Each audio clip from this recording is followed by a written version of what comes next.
Hindi stories. दानव और केकड़ा जातक कथा। हिमालय की तलहटी में, जहां हरे भरे जंगल थे और बर्फीली चोटियां प्रकृति का अनुपम सौंदर्य बिखेरती थीं, एक विशाल और निर्मल सरोवर था। इस सरोवर का जल स्वच्छ और शीतल था। वह जंगल के सभी प्राणियों के लिए जीवन का आधार था। हाथी, हिरण, मोर और अन्य वन्य जीव यहाँ अपनी प्यास बुझाने और जलक्रीड़ा करने आते थे। इस सुंदर सरोवर में एक भयानक रहस्य छिपा था।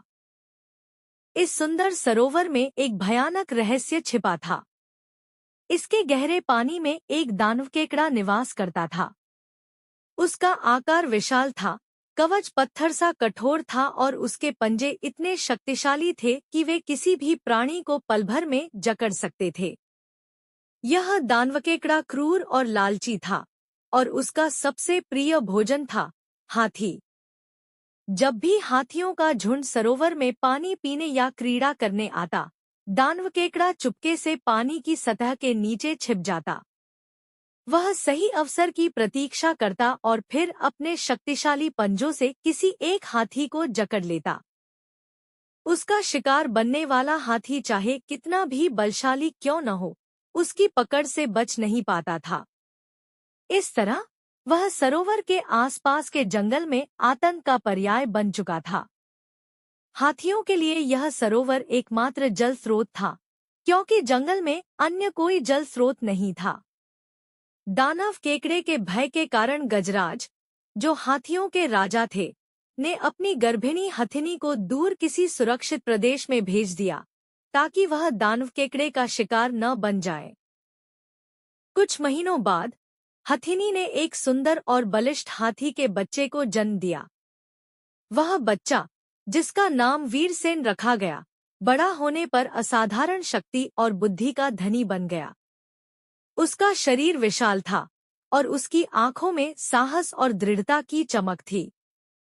एक दिन उसने अपनी माता से अपने पिता का ठिकाना पूछा और यह भी जानना चाहा कि इतने वर्षों तक उसे अपने पिता से वियोग क्यों सहना पड़ा। माता ने उसे सारी बातें बताईं, सरोवर में छिपे दानवकेकड़े के आतंक, उसके क्रूर स्वभाव और जंगल में फैले भय की कहानी। यह सुनकर वीरसेन का हृदय क्रोध से भर गया। उसने दृढ़ संकल्प किया कि वह दानव केकड़े का अंत करेगा। उसने अपनी माता से आज्ञा मांगी और हिमालय के उस वन में अपने पिता से मिलने निकल पड़ा। जंगल में पहुंचकर वीरसेन ने अपने पिता गजराज को प्रणाम किया और अपना परिचय दिया। उसने दानवकेकड़े को मारने की अपनी इच्छा व्यक्त की और इस महान कार्य के लिए पिता की आज्ञा और आशीर्वाद मांगा। गजराज ने पहले तो उसकी याचना ठुकरा दी, क्योंकि वे स्वयं उस दानवकेकड़े से भयभीत थे और अपने पुत्र को खोना नहीं चाहते थे। किंतु वीरसेन के बार बार अनुरोध किया। उसके साहस को देखकर गजराज मान गए। उन्होंने अपने पुत्र को पराक्रम दिखाने का अवसर दिया और उसे आशीर्वाद भी, हे वीरसेन, तुम्हारा साहस और बुद्धि तुम्हें विजय दिलाए। जाओ और इस जंगल को भयमुक्त करो। वीरसेन ने अपनी सेना तैयार की, जिसमें उसके विश्वसनीय साथी और उसकी प्रेयसी मायावी भी शामिल थी। मायावी न केवल सुंदर थी, बल्कि साहसी और बुद्धिमान भी थी। वीरसेन ने दानवकेकड़े की गतिविधियों का सूक्ष्म अध्ययन किया। उसे पता चला कि केकड़ा हमेशा उसी समय हमला करता था जब हाथी सरोवर से लौट रहे होते थे और वह उस हाथी को निशाना बनाता था जो सबसे अंत में बाहर निकलता था।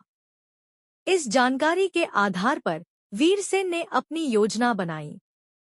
उसने अपने साथियों को सावधान रहने की हिदायत दी और सरोवर की ओर कूच किया। जब वे सरोवर पहुंचे तो वीरसेन ने अपने साथियों के साथ जल पीने और क्रीड़ा करने का नाटक किया। उसने जानबूझकर स्वयं को सबसे पीछे रखा ताकि दानवकेकड़ा उस पर हमला करे। कुछ से बाद सारे हाथी सरोवर से बाहर निकलने लगे, लेकिन वीरसेन जानबूझकर पीछे रह गया। ठीक उसी क्षण दानवकेकड़ा पानी से बाहर निकला और अपने विशाल पंजों से वीरसेन के पिछले पैर को इस तरह जकड़ लिया जैसे कोई लुहार लोहे के पिंड को चिमटे से पकड़ता है। परंतु मायावी, जो वीरसेन से सच्चा प्रेम करती थी, उसकी पुकार सुनकर तुरंत लौट आई। उसने देखा कि वीरसेन संकट में है और दानवकेकड़े की पकड़ से जूझ रहा है। मायावी ने अपनी बुद्धि का उपयोग किया और केकड़े को चापलूसी भरे शब्दों से लुभाने का निर्णय लिया। उसने मधुर स्वर में कहा, हे महान केकड़ा, तुम्हारी शक्ति का कोई सानी नहीं। न गंगा, न नर्मदा, न कोई अन्य नदी तुम्हारे समान बलशाली है। तुम्हारा पराक्रम अतुलनीय है। मायावी की प्यार भरी बातों से प्रसन्न होकर दानवकेकड़े ने अपनी पकड़ ढीली कर दी। यह वही अवसर था जिसकी प्रतीक्षा थी। वीरसेन ने एक विजयी चिंगाड़ लगाई, जिसे सुनकर उसके सारे साथी एकत्र हो गए। उन्होंने एकजुट होकर दानवकेकड़े को सरोवर के तट पर धकेल दिया और अपने शक्तिशाली पैरों से उसे कुचलकर उसका अंत कर दिया। इस तरह जंगल में शांति स्थापित हुई और वीरसेन और मायावी का प्रेम और साहस जंगल की किंवदंती बन गया।